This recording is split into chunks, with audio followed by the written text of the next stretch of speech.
لو انت خارج من علاقة وقلبك مجروح ومتقطع ومتعذب وبتقافل على نفسك ومغير صورة البروفايل بتاعتك على الفيسبوك والواتساب وحاطط الصورة اللي بتتحط دي، وخلاص الدنيا مسودة في وشك، ركز معايا بقى عشان هقولك تعمل ايه. شايف مشاعر الاكتئاب والخنقة والضيق وانك ما انتش ضايق طعم للحياة؟ شايف المشاعر دي اللي انت حاسسها قوي دي؟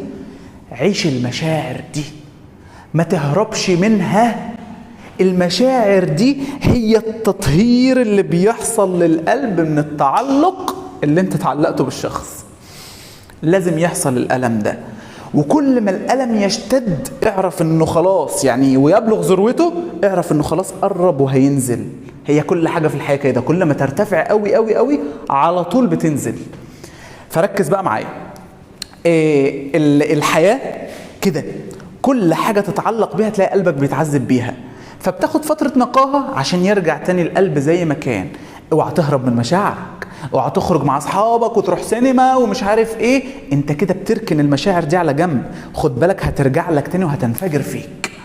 فما تهربش منها وعيشها، عيشها قوي قوي قوي قوي. كل ما عشت مشاعرك، كل ما عشتها، كل ما خدت السريان بتاعها وخرجت من مكان ما جت، ولما هتخرج مش هترجع تاني. لكن طول ما انت عمال تهرب منها وتشغل اغاني وترقص وتخرج مع اصحابك وتتفسح وتروح وتيجي، ده اسمه مسكن، والمسكن وقته بينتهي وتلاقي الألم بيرجع تاني. ده اسمه مسكن، والمسكن وقته بينتهي وتلاقي الألم بيرجع تاني. لكن لما تعيش المشاعر هتخرج ومش هترجع تاني. فركز بقى في حياتك، أي ألم انت بتتعرض له لو سمحت عيشه، ده جزء منك.